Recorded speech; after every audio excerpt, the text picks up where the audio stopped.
Welcome back, everybody. Thank you for tuning in.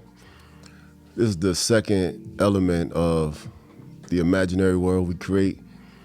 This time I'm going to talk about the imaginary enemy, because we always create this opposition and we create this arch nemesis.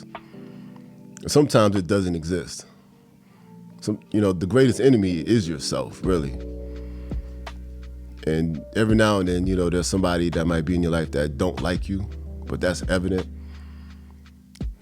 Many times that person is the one we call friend. We could spend years trying to make our enemy our friend, not realizing that person is distracting you from God's purpose for your life. Depending on the neighborhood you grow up in, we attach ourselves to these people because we always have something to prove, which goes back to insecurities, which goes back to low self-esteem, which creates high anxiety, which leads to depression. And like I said before, depression is when you hold yourself back. Oppression is when somebody else does it. But this imaginary enemy, it could just cause you to spend your entire life fighting everybody out there instead of actually doing the self-improvement. When you're spending all your energy fighting other people, you don't improve yourself because your focus is on them. Your focus is on the government. Your focus is on the doctors. Your focus is on the Illuminati. Your focus is on everybody else. Like the school teachers we hate, not realizing that they're there to make us stronger. They're not supposed to like you. I had friends who would quit the football team because they didn't like the coach. I seen people quit the basketball team because they didn't like the coach. Like, we have these imaginary enemies. Like, a lot of this stuff God allows to happen to make you smarter and stronger and produce wisdom. But the goal is self-improvement. If you get to the point where every time something opposes you or you see an obstacle, get stronger and wiser, read a few books, do a few push-ups, pray a little bit more. Because the greatest enemy is really yourself. Like, you know who the real haters are. They'll make themselves known because of their pride. They have to be seen. Like this old pastor I used to attend his church. He used to call it the peacock. True enemies they're dominated with pride and hate, and they have to be seen. They're gonna show their face. And once you see it, forgive them and create distance. But this imaginary enemy, all it is a distraction for real. And then you start using that old Tupac quote, "It's me against the world," which is a lie. But if you believe that lie, you will spend your whole life walking around with this chip on your shoulder for nothing. Because the goal is for you to get better. The goal is for you to get stronger. The goal is for you to find your purpose in life. The goal is for you to use your talents instead of fighting an imaginary enemy and using that as an excuse not to do your job. Because if you pretend it's impossible to go to college, you'll never enroll. Like, I made that same mistake. I went up to the admissions office. They had all this paperwork. And when I left and got on the bus and got on the train, I was in Atlanta at the time, I didn't have a car. I got on the train with all them papers. And because I didn't want to go to college anyway, I wanted to be a rapper, I looked at all those papers as a boundary and a barrier to keep me out. Not realizing if I did the paperwork, I could have got a grant. If I did the paperwork, I'd have got my student loans and just went to school. But that was a barrier to me. I felt like they were keeping me out with all this paperwork. No, it just took me 2 or 3 days, a couple trips to the mailbox and the post office, I'd have been fine. But with this imaginary enemy and pretending everything's racist and pretending everything's hard and pretending everything's impossible, I never enrolled in college. Ended up doing it 10 years later. So we make these excuses because we have this imaginary enemy. Nobody's really hating on you for real. It's you. And when you think you're inferior, you're going to surround yourself with people who are going to make sure you stay inferior. So if you haven't want an excuse why you're not going to the gym, you're going to surround yourself with people who are smoking and drinking, and all of you are going to sit around and come up with excuses why you're not going to the gym. And then when you see a group of healthy people, you're going to hate on them. You're going to call them whatever you need to call them to bring them down to your level, instead of joining these healthy people. You know what I'm saying? We just, because you don't want to go. I used to do the same thing when I was a fake Muslim and I used to see Christians going back and forth to church. I used to clown them with those ugly suits. I used to come up with every insult I can because I knew I was supposed to be going to church, but I didn't want to go. It's an imaginary enemy. And then the ironic thing about it is you become the hater. And you're hating on the people you should be joining, if you really think about it.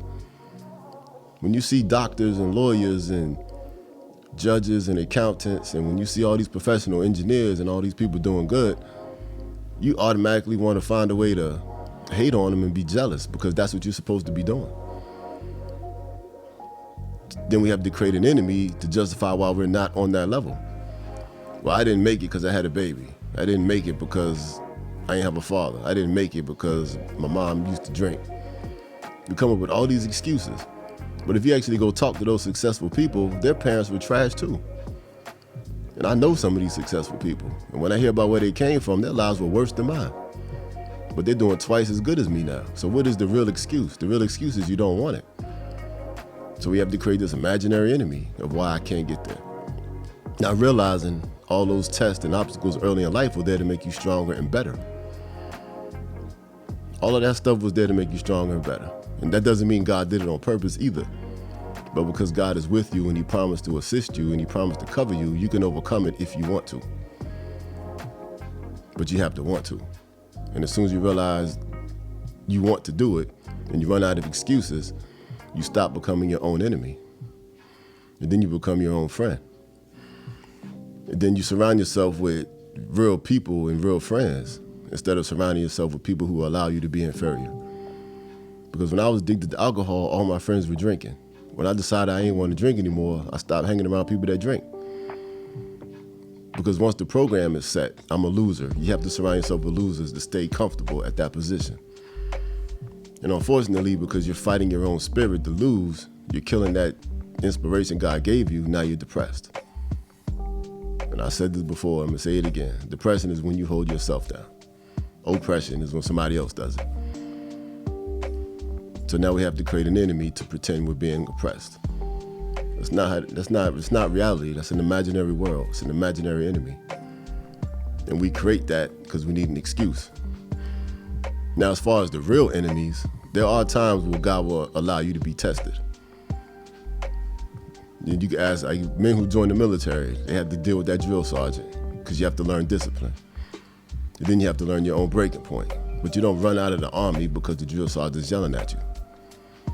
There are some tests God is going to give just to make you better and stronger. There are situations that are going to humble you. Because the greatest leaders were at one time the greatest student. And God will permit certain obstacles in life.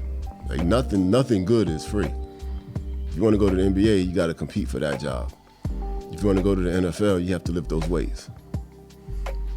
That weight room is not your enemy. It's there to make you stronger.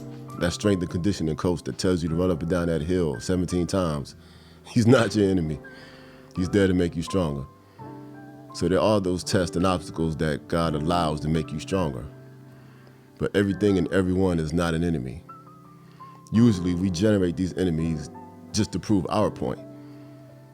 Because I need an excuse for being a loser. I need an excuse for not doing what God told me to do.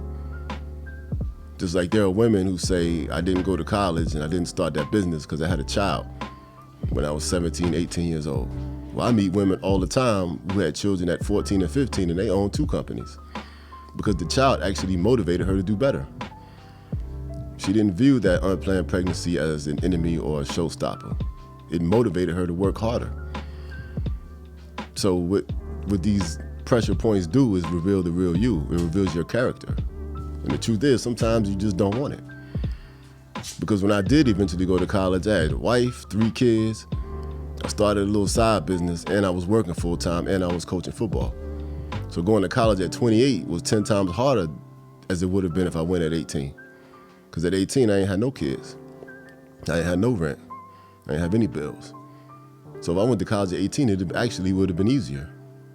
But I didn't want to go, so I made up an excuse.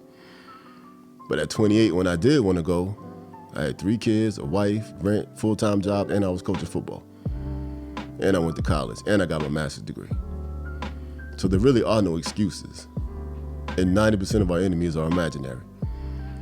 Because when I did go to college, it was actually harder, and I didn't quit. I did 6 straight years and got my master's degree.